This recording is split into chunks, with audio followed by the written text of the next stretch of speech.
കുളിരകറ്റുന്ന നായ. ഒരു വളക്കച്ചവടക്കാരനായിരുന്നു പല്ലു. ഗ്രാമങ്ങളിൽ നിന്നും ഗ്രാമങ്ങളിലേക്ക് വളപ്പെട്ടിയും തലയിലേറ്റി ഉച്ചത്തിൽ വിളിച്ചു പറഞ്ഞ് എല്ലാ മുക്കിലും മൂലയിലും അവൻ വള വിൽക്കാനായി എത്തും.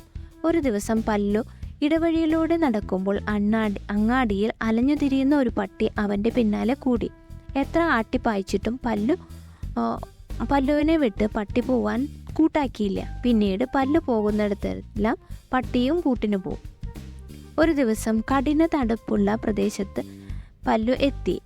നേരം ഇരുട്ടിയിരുന്നു. എവിടെ അന്തിയുറങ്ങും? രണ്ടും കൽപ്പിച്ച് വഴിയിൽ കണ്ട ഒരു മാളിക വീട്ടിൽ കയറി. വീട്ടുകാരോട് സങ്കടം അറിയിച്ചു. വീട്ടുടമസ്ഥൻ പറഞ്ഞു, ഇവിടെ അകത്ത് സൗകര്യമില്ല, പുറത്ത് കോലായിൽ കിടക്കാം, പക്ഷെ നല്ല തണുപ്പുണ്ടായിരിക്കും. പല്ലുവിൻ്റെ മനസ്സിൽ ബുദ്ധി ഉദിച്ചു. എൻ്റെ കൂടെ ഈ നായുള്ളപ്പോൾ എനിക്ക് തണുപ്പ് പ്രശ്നമല്ല, ഇത് കുളിര് മാറ്റുന്ന നായയാണ്.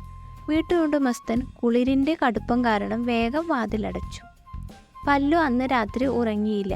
മുറ്റത്തുള്ള വലിയ കരിങ്കൽ കഷ്ണം ഉയർത്തുകയും താഴ്ത്തുകയും ചെയ്തുകൊണ്ടിരുന്നു.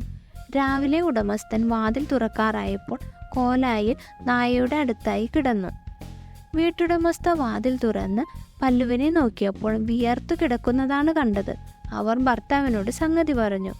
എത്ര പൈസ കൊടുത്തിട്ടായാലും നമുക്ക് ഈ കുളിര് മാറ്റുന്ന നായയെ വാങ്ങിക്കണം. ഭർത്താവ് പല്ലുവുമായി നായയ്ക്ക് വേണ്ടി വിലപേശി. അവസാനം നല്ലൊരു തുകയ്ക്ക് നായയെ വിറ്റു. സ്വപ്നത്തിൽ പോലും കാണാത്ത പണവും സഞ്ചിയിലാക്കി ദൂരെയുള്ള തൻ്റെ ഗ്രാമത്തിലേക്ക് പല്ലു കുതിച്ചു.